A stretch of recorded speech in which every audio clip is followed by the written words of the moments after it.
time you're watching 6 Stories at 6 with me, Tanisha Awasthi. Let's quickly get you the 6 stories that have set the agenda for the day. First up, back-to-back diplomatic wins for India after Tahavvur Rana. India is looking forward to extradite fraudster Mehul Choksi back. Meanwhile, in the state of West Bengal, the situation is very, very tense. There has been an exodus of Hindus and Mamata Banerjee seem to be turning a blind eye to that. Meanwhile, for the first time after the Waqf violence broke out, the Prime Minister has given a fierce response, a fierce takedown to the anti-Waqf lobby. Talking about Jammu and Kashmir, as Pakistan infiltration is on the rise, Republic gets you a special ground report from the Indo-Pak border. In Punjab, the leader of opposition Pratap Singh Bajwa has been booked for allegedly having links to Pakistan, and we'll get you all the details and the charges that have been filed against him. And finally, Trump's new immigration rules has triggered panic, and it comes with not so good news for the Indians. So these are the 6 stories that we have for you, starting first up with our top story. Tahavvur Rana, Vijay Mallya, Sanjay Bhandari and Mehul Choksi. 4 name but 1 crime, betraying the nation. Ladies and gentlemen, just last week in a huge diplomatic win for India, Tahavvur Rana was dragged back to India. His trial has already begun. He is a terrorist. And the visuals of these men that you see on your screen are fraudsters. Vijay Mallya of Kingfisher, diamond merchant Nirav Modi and defense dealer Sanjay Bhandari. These are fugitives that the Modi government is looking forward to drag back after Tahavvur Rana. After India's repeated extradition request, fugitive businessman Mehul Choksi has been arrested in Belgium, and this happened on Saturday. Now, while the arrest sets the tone for the extradition of one of the most wanted fiscal scammers in India, it is going to be no easy task. Choksi has had a history of making all-out attempts to escape prosecution, and this time too, his strategy is no different. In fact, his lawyers have already taken a case against his extradition to a Belgium court. In fact, a joint team of the Enforcement Directorate and the CBI officials are all set to head to Belgium to be a part of this hearing. Viewers, now remember, the India-Belgium treaty is of great importance here. It facilitates the extradition process between the two countries, and here's all that you need to know about that.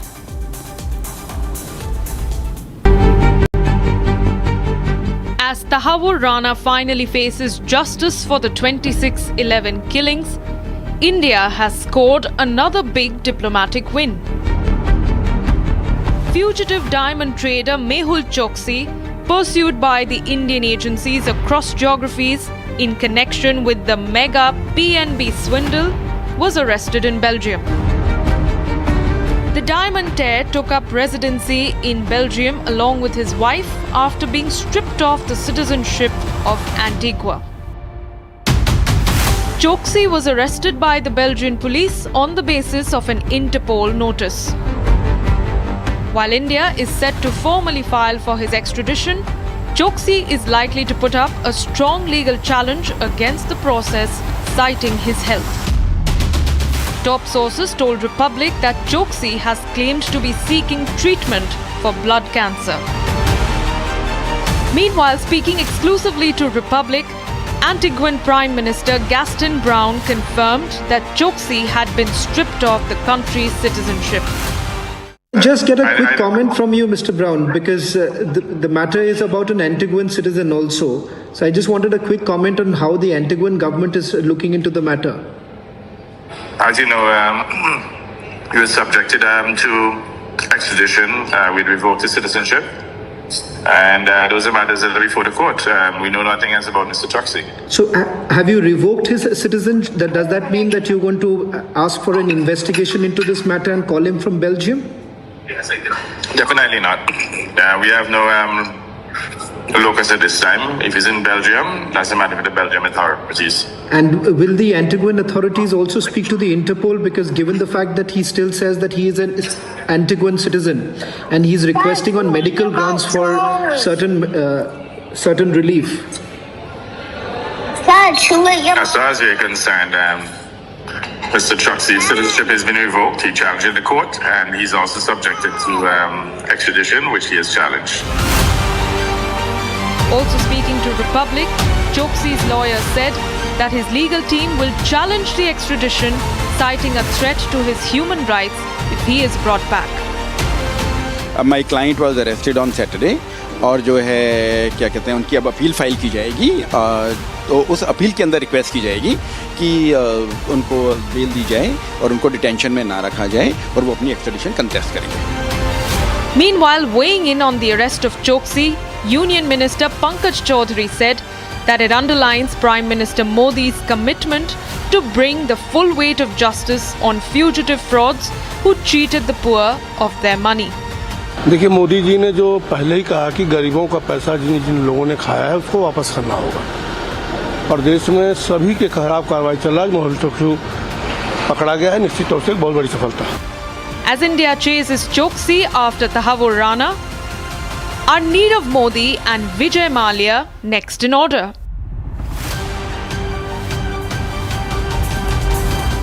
Remember, Republic has been on the forefront of the campaign of getting these fugitives back here in India. Let's take you across who are these fugitives that are on Modi government's radar that will soon be back in India. First one is Tahavur Rana. He has, remember, already been extradited. Second is Mehul Choksi, which Indian government is on full throttle to get him back. The process, sources say, has begun. Nirav Modi is the next person that will be extradited along with Lalit Modi and the hate preacher Zakir Naik. So these men that you see on your screen is what India is looking forward to bring them back. Two of them which have already, the process has begun. The other three is what the Modi government is aiming at next.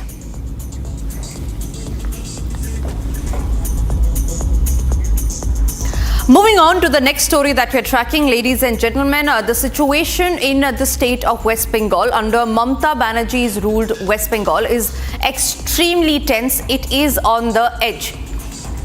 Now, these visuals that we will show to you in just a few seconds from now, these are the plight of Hindus in the state of West Bengal. Hundreds of Hindus, including women, children, marred by the communal tensions in West Bengal, were forced to flee their homes. In a day's time, people picked up whatever little they could have and started walking miles away from their homes in fear of being found, of being seen, and of being subjected to violence for no fault of theirs. The ruling Trinamool Congress and Chief Minister Mamata Banerjee continued to stay mum as helpless Hindus were forced out of their homes in Murshidabad. Now, while the Anti-Waqf Act sentiment continues to rise in the state and the centre has deployed additional forces in West Bengal as the state government continues to turn its back on the people of the state. Here's the full story. Fear gripped Murshidabad even as Central Para forces rolled in to restore order and peace after days of deadly street violence and rioting over the Waqf reform law. No less than 400 Hindus fled Murshidabad in the aftermath of the violence and took up shelter at makeshift relief camps in neighbouring Malda. BJP State Chief Shukanta Majumdar visited the displaced Hindus at the relief camps, saying that a conspiracy was afoot to drive the last of the Hindus out of Murshidabad. Moving visuals showed displaced women breaking into tears as they narrated the ordeal and horrific experiences to the Union Minister. Shukanta said the Radical Popular Front of India, along with certain extremist elements in Bangladesh, were fomenting unrest and attacks on Hindu lives and properties in Murshidabad. Situation बहुत ही tense है, बहुत ही खराब है. अभी भी केंद्रीय वाहिनी को बहुत दिनों तक यहाँ पे रखने से कुछ अच्छा हो सकता है, इससे अच्छा नहीं तो अभी परिस्थिति ऐसा नहीं है कि केंद्रीय वाहिनी को यहाँ से हटाया जाए. तो मैं स्टेट गवर्नमेंट को माननीय मुख्यमंत्री जी को अनुरोध करूंगा कि आप इनिशिएटिव लीजिए, आप केंद्र से बोलिए कि आप केंद्रीय वाहिनी यहाँ पे सीआरपीएफ तैनाती हो और सीआरपीएफ जब तक परिस्थिति स्वाभाविक ना हो तब तक पूरी ओज केंद्रीय वाहिनी यहाँ पे रहे. As Murshidabad continued to reel under the impact of the deadly mob's violence, CRPF companies rolled in to the district for the restoration of peace. মুর্শিদাবাদের শামশেরগঞ্জ এলাকা এবং সুতি এলাকায় ওয়াকফ সংশোধনী বিল বাতিলের দাবিতে যে হিংসা হয়েছিল, সেই হিংসায় অনেক লোক ঘর ছাড়া। সুতি এলাকায় এবং শামশেরগঞ্জ এলাকায় ব্যাপক তাণ্ডব হয়েছিল এবং সেই সমস্ত এলাকায় এখন বিএসএফ মোতায়েন রয়েছে। রাজ্য পুলিশের সঙ্গে কাঁধে কাঁধ মিললে তারা কিন্তু একেবারে তুমুল অ্যাকশানে নামবে। যে সমস্ত এলাকা রয়েছে যেখানে হিংসা হয়েছে এবং যারা এখন পর্যন্ত হিংসা করার চেষ্টা করছে তাদের বিরুদ্ধে কঠোর পদক্ষেপ নেওয়া হবে বলে জানা যাচ্ছে। Latest visuals show the central forces holding flag marches in the South 24 Parganas after violent street protests over the Waqf law. Meanwhile, visuals showed a two-wheeler in flames as the Waqf law protesters blocked the national highway at Bashanti in the South 24 Parganas district. As Bengal lurched from one violent protest to the other, State Minister Firhad Hakim played down the situation in Murshidabad, saying there was nothing unusual about people travelling within the state. এখন পরিস্থিতি ঠান্ডা। Suvendu Adhikari tweet করছেন যে অনেকে নাকি মুর্শিদাবাদ থেকে মালদা আশ্রয় নেওয়ার জন্য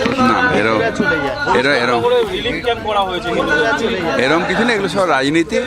আমি এখন সবাইকে বলবো যে রাজনীতির ঊর্ধ্বে উঠে নিশ্চিতভাবে কিছু মানুষ আক্রান্ত হয়েছে, অন্যায় হয়েছে, মানুষের সেবায় ব্রত হওয়া, এখানে রাজনীতি করাটা ঠিক না। এখন মানুষের একটা যে যারা আক্রান্ত হয়েছেন তারা হিন্দু আছেন, মুসলমানও আছেন। Meanwhile, speaking to media persons, BSF ADG Ravi Kumar Gandhi said his force has stepped up electronic surveillance on the border. No, the situation is now coming back to normalcy, and BSF since last Friday we have been collaborating with the local police and doing whatever is required to bring back the normalcy. Now the CRPF have also come, so I am very sure that the situation is getting back to normal. The chief priest of the Hanumangadi temple in UP warned the clerics and leaders inciting violence on the streets of Bengal. Bangladesh की स्थिति भयावह है, उसी pattern पे पश्चिम बंगाल चल रहा है। आप मेदिनीपुर से लेकर खुर्शिदाबाद तक की जो घटना आप देख सकते हो, वो घटना दुखद है। जितनी निंदा की जाए उतनी कम है। आपसे अपील है कि वहाँ मानवता की रक्षा के लिए, हिंदू को बचाने के लिए आप लोग को आवाज़ उठाना पड़ेगा। हिंदू बचेगा तभी दुनिया बचेगी, तभी पूरा विश्व की मानवता बचेगा। हिंदू सुरक्षित नहीं है, पूरे विश्व के मानवता पे संकट है।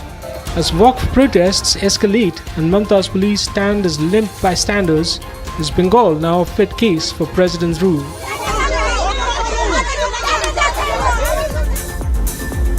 In a scathing attack on the Congress, Prime Minister Narendra Modi accused the party of spreading vote bank ka virus over its opposition to the recently passed Waqf Amendment Act. Now, Prime Minister Modi also accused the Congress of crushing the spirit of the Constitution to stay in power and treating the SC, ST and OBC communities as second-class citizens. Prime Minister Modi said that the updated Waqf law will help stop the exploitation of the poor and explained that under the new law, the Waqf board will no longer have control over land or property owned by Adivasis. Here's that sharp takedown of the Prime Minister on the anti-Waqf Act lobby.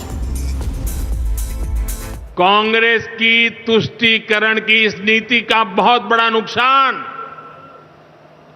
मुस्लिम समाज को भी हुआ है।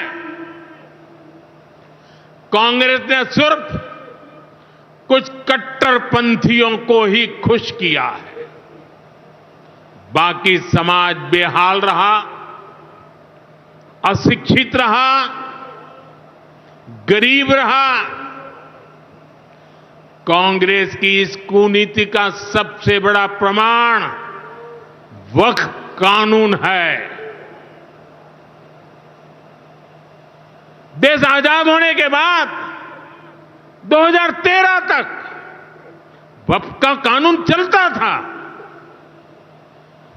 लेकिन चुनाव जीतने के लिए, तुष्टीकरण की राजनीति के लिए, वोट बैंक की राजनीति के लिए 2013 के आखिर में, आखिरी सत्र में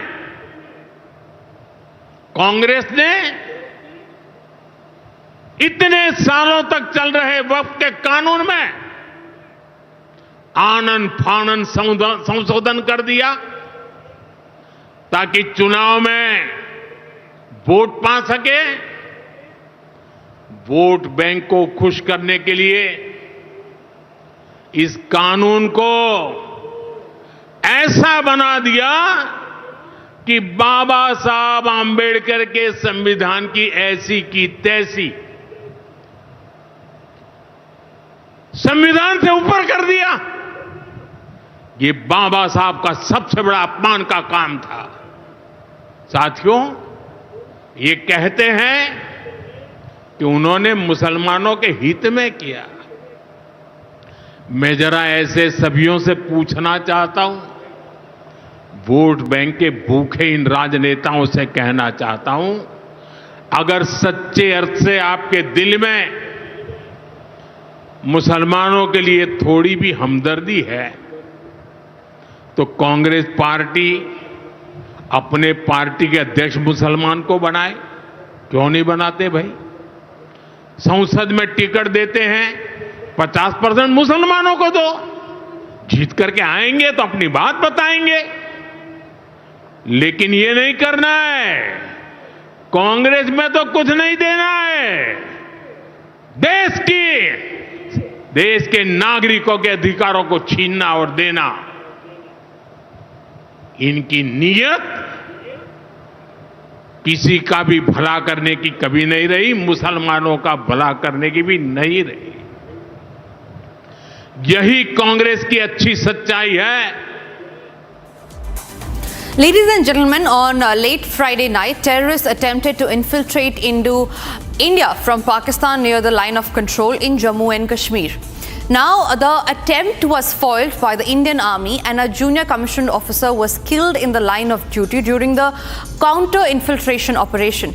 Now, Republic reached the Indo-Pakistan border, getting you exclusive ground report from the sensitive line of control between India and Pakistan, showing the robust security apparatus that is in place to prevent any infiltration attempts. Republic reached the banks of Kishanganga River, a natural divide between the two nations where we witnessed Indian and Pakistani posts facing each other at close proximity. Here's that special ground report that you need to see. Welcome to Simari. It is one of the remote village packed on the edge of North Kashmir along the line of actual control. My Vijay Mubashir is showing you the Pakistan side, that very Khada Pathar. This is one of the posts of the Pakistan, and just opposite of it stands this Simari village, which has completely transformed by the Indian Army. You see, in this village, the half of the population sit across the border along in Pakistan occupied Kashmir, and now we are seeing the village has been completely transformed by the Indian Army. This isn't just a village, it's India's polling booth number 1, a symbol of democracy where half the homes sit across the border in Pakistan occupied Kashmir. For decades these residents here lived without reliable electricity, but now the things have completely changed under Indian Army's Operation Sadbhavna.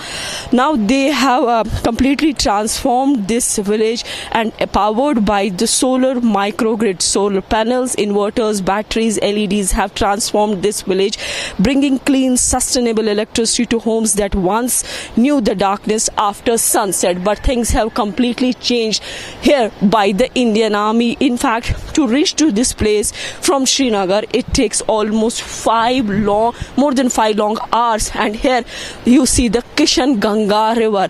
Here Kishanganga is from this side, which connects you to the Indian, and the other side of is the Pakistan. So it is also a challenge for the security forces and also to the locals to maintain the things on the ground. For security guards, their guards have always been up in the rugged terrain, difficult, hard weather condition. In fact, even in April now the temperature goes in minus, but despite that the initiative has been taken up by Indian Army to strengthen its Kashmir frontier, and this is one of the last village in Kupwara.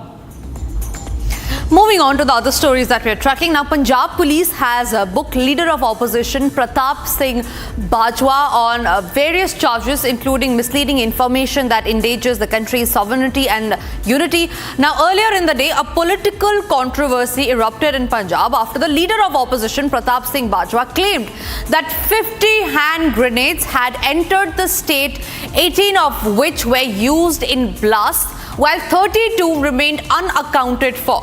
Meanwhile, a team of senior Punjab police officials questioned Bajwa over his statement, prompting him to challenge the chief minister to register a case against him.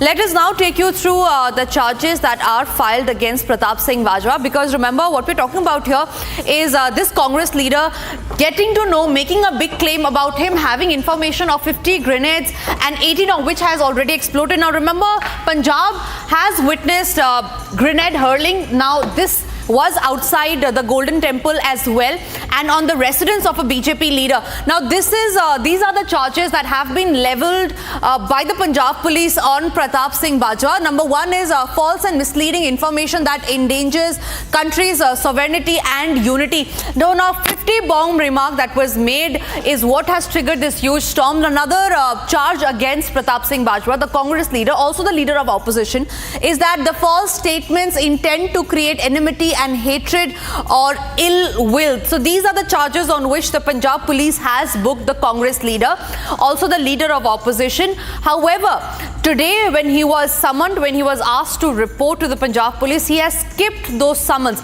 This is what the lawyer of the Congress leader had to say. मैं तो उनके advocate के तौर पे सिर्फ time मांगा है, because mister Bajwa को रात को समन मिला है and he was not in a position कि आज इमीडिएटली पेश हो जाते, तो उन्होंने बस ये टाइम मांगा कि मुझे कल का टाइम दे दीजिए, तो कल 2 बजे का उनको टाइम मिला है. हाँ जी कारण बिकॉज समन लेट मिला है, सो समन लेट मिलन करके he is not in a position कि आज ही पेश हो जाते ना, बिकॉज रात ਨੂੰ समन आया है. सो ਉਸ ਕਰਕੇ ਉਹਨਾਂ ਨੇ ਕਿਹਾ ਕਿ ਜੀ ਮੈਂ ਅੱਜ ਨਹੀਂ ਆ ਸਕਦਾ, ਮੇਰੇ ਆਲਰੇਡੀ ਕੁਝ ਕਮਿਟਮੈਂਟਸ ਨੇ, ਸੋ ਕੱਲ ਤੇ ਰੱਖ ਲਓ ਬਸ. ਉਹ ਕਹਿੰਦੇ ਠੀਕ ਹੈ. And moving on to the final story that we are tracking on this edition of 6 Stories at 6, the United States Department of State's Visa Bulletin for May 2025 has delivered a serious blow to Indian nationals seeking H-1B visas and green cards, particularly those applying under the employment-based fifth preference, that is the EB-5 category. Now, according to the newly published bulletin, the EB-5 unreserved category for Indian applicants has been retrogressed by over 6 months from November 1st, 2019 to May 1st, 2019, narrowing the eligibility window and significantly delaying the path to the United States permanent residency. The bulletin, remember, attributes the setback to high demand and usage by Indian applicants combined with increased applications from the rest of the world. Joining me on the broadcast is Prabhu Dayal. He is a former ambassador. Ambassador Dayal, thank you very much for speaking to Republic. This comes as a blow, of course, to the Indians. But what do you think could be the next steps that the Indians should be looking forward to if they are seeking to immigrate to the US or seeking a permanent residency there? You know, thanks for having me on your show. Let me clarify, and this is very important, that the EB-5 visa program is for investors, their spouses, and unmarried children under 21. This means that people from India who want to go in as investors come in under the EB-5 category. Now, according to the US Department of Immigration, the number of applicants in this category is very, very high. And that is why they have retrogressed the application date by 6 months. Now, this has not been done for the other visa categories under H-1B. The EB-1 category is known as the Einstein category. It is for super intelligent people or people who have really shown remarkable achievements in their field of specialization. The EB-2 category is also for highly accomplished people and people who with very high qualifications in terms of university degrees. For them also, there has been no retrogression. So these two categories, EB1 and EB2, remain unchanged. as far as EB3 is concerned, which is people with educational degrees who want to work in the US and want H-1B visas, the requirement seems to be high, and that is why the cutoff date has been advanced. That is to say that they have been given preference in terms of the application process. The only category for which there has been retrogression is the EB5, which means Indians who want to go to the United States on H-1B visas as investors or family members of investors.